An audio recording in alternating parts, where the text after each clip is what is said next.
Hello and welcome to Manny Beal. And I am with one eye open, viewing my Telegram feed, and at times there's something from Free Domain and Stefan Molyneux that piques my interest. And this time it was, I just did a video called Word Salad Tsunami, was a 10-minute word salad tsunami by Stefan Molyneux recently, and I deconstructed it over 2 hours, right? That's what it takes to do it, right? So this one is like 10 seconds long. Now, okay, word salad, okay. Now, it doesn't mean I just want to have, well, how should I put it? A raisin thrown at me and then, hey, eat it, right? I mean, I would like a salad, but this sort of tsunami word salad thing might be a bit too much, right? Okay, I don't think it's because he's listening to me, but no, what this deals about is apparently Hume's is-ought gap. And this is sort of his nemesis, right? One of them, one of many, but it's one of those that he doesn't even understand what it's about, right? So therefore, I hope the recording is. I was fiddling about with trying to get a file into Streamlabs here, and or putting the window from Telegram into, and I couldn't get it to work, right? So I have to play the video and then record the audio from the speaker of my laptop here. Let's hope that it goes well, right? Um, yeah, well, what was I saying? Excuse me. Ah, damn. There you go. This one. Um, let me just play it. And I'll comment on it afterwards. The human brain is how you get an ought from an is. Think about it. Okay, that's a short message, right? If there ever was one. The human brain is how you get an ought from an is. Okay. Now I think he has tried to argue this before, right? Now, first of all, we need to clarify what we're dealing with when we're trying to get oughts from ises, right? Okay. In a book that David Hume wrote or started to write and published over a couple of years, as far as I remember, from 1739 to around 1743 or so. And it's called A Treatise of Human Nature, which is an attempt to use the scientific method in order to clarify stuff about morality. Now, he's not saying he necessarily proves morality using science. Maybe it's the other way around. He disproves a lot of shit that people consider morality or ethics by appealing to contradictions between what you can experience and what you can't experience, appealing to science and experiences and so on in sort of Newtonian fashion. Now, there's a very, very famous quote, possibly the most famous part or at this point in time that Hume has mentioned, right? And it's in the treatise. And it is that what has become known as the is-ought gap, right? And is-ought distinction and guillotine. And it has received a lot of names. And I have made at least a couple of videos, more than one or two videos about it, right? But there are at least two that are titled something with Hume, right? And is-ought. What he's trying to say is, first of all, you have to willfully misread what he's writing in order to think that he's saying, or that, I'll keep that for a bit, that ought is some kind of magical term, right? That ought is a magical term that is sort of, if you can, throw words around and then get to some kind of ought, then you have bridged the is-ought gap or something like that, right? It's simply a misinterpretation of what he says. And there are a lot of misinterpretations from this quote, right? And Hume is not here to, clarify what he meant, right? And he's sort of placed in his book as sort of an afterthought rather than a core center of his dispute or his discourse, right? There's nothing magical about the term ought. The reason why, and ought not, right? The reason why he brings it in my opinion, is he's saying that he is referring to statements that are connected or not connected with an ought or an ought not, right? So if they're connected with an ought or an ought not, that, in my opinion, is the same as saying ought is in this way a placeholder for all kinds of moral statements, because people use different kinds of terms for morality, right? And when they argue for morality, they use all these different kinds of terms, and he can't write all these different terms in his book, right? So he's saying all these terms that are connected with an ought. In other words, moral statements of some or other kind, right? Now, it's not the ought that is important here. He's not referring to ought statements as those kind of statements that have some kind of moral content, right?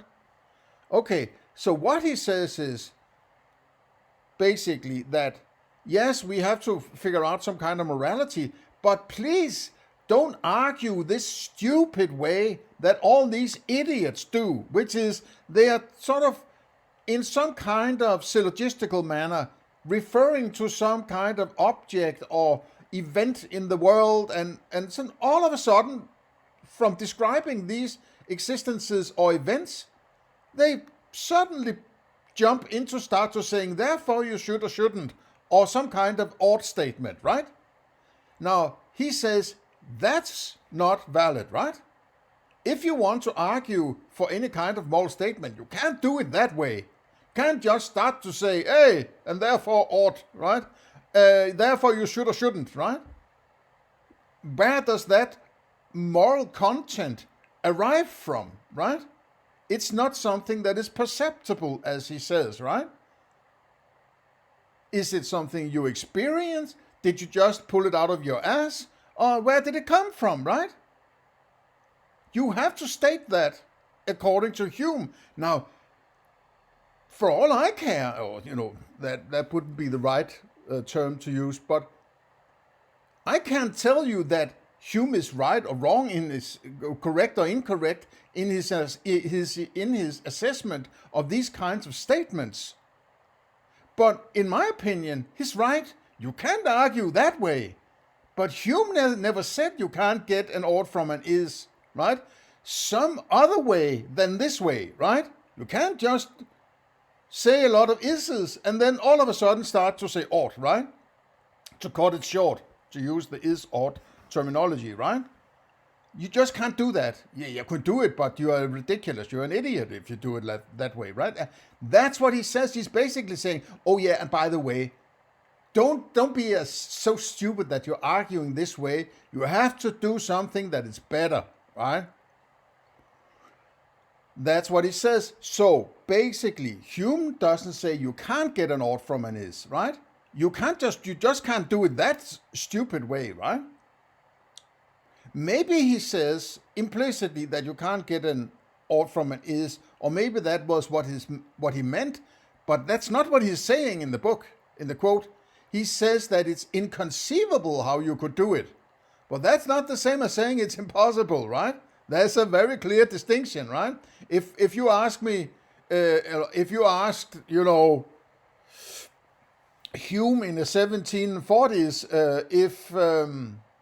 if human beings could make a machine that could fly them across the Atlantic Ocean, right? Then he would say, well, it's inconceivable to me, right? But that he would have experienced birds that can fly, right? And balloons and whatever, right? So he can't say, well, it's impossible, because what kind of argument will he pull out to say, well, therefore it is impossible? But it's inconceivable to him, right? It's sort of this thing with, in an attempt to do the impossible, you reach the limit of what is possible, right? Or at least you are, asymptotically approaching it, right? So he just says, I can't see how you do it. And to me, this sounds like a fallacy, right? That you're just making statements about the affairs of the world, and then all of a sudden, out of nowhere, start to say, and therefore you should or shouldn't do, right? That's what he says. He's not buying that, right?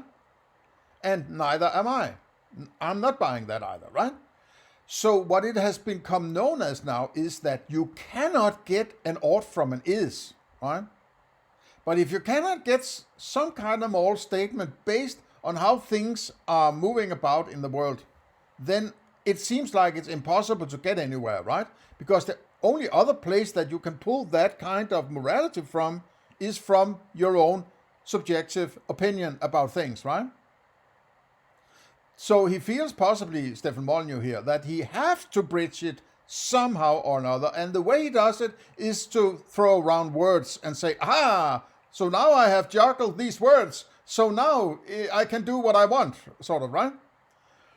Now, his statement here that the human brain, well, brain is a kind of a lump of fat, right? It's a lump of fat. So how should I look at a brain? Or should I touch my own brain, drill a hole in my skull and touch my brain? Or, put a camera to it and look at it? How would I get it from the brain? Or do you mean mind? Okay, so this morning session here, you didn't really think about the terms used. You're just trying to sound like you're sort of smart and cryptic in this 10-second racing clip, right? Nugget. Salad nugget.